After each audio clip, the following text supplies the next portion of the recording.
ചേച്ചി, ഞാൻ എല്ലായിടത്തും നോക്കി. ഈശ്വര, ഈ കുട്ടി പിന്നെ എവിടെ പോയി? എവിടെയെങ്കിലും പോകുന്ന കാര്യം പറഞ്ഞിരുന്നോ? ഇല്ല. അച്ഛന്റെ കൂടെ ഇല്ല.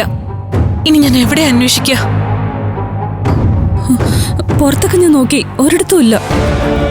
എന്റെ ഈശ്വര, ഈ കുട്ടി എന്താ ഇങ്ങനെ? എവിടെയെങ്കിലും പോവാണെങ്കിൽ പറഞ്ഞിട്ട് പൊക്കൂടെ? എന്നെ എന്തിനാ ഇങ്ങനെ തീ തീറ്റിക്കുന്നേ?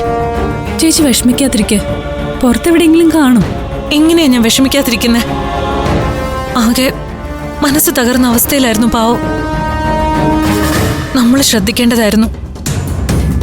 ഒരാള് ഇങ്ങനെ വിഷമിച്ചിരിക്കുമ്പോ മുഴുവൻ നേരവും കൂടെ ഉണ്ടാവേണ്ടതായിരുന്നു.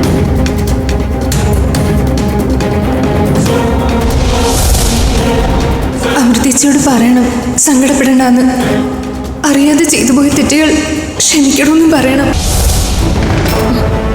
ചേച്ചി, ഇന്നലെ രാത്രി ഞാൻ ഭക്ഷണം കഴിക്കാൻ വിളിച്ചപ്പോ അവൾ എന്തൊക്കെയോ പറഞ്ഞു.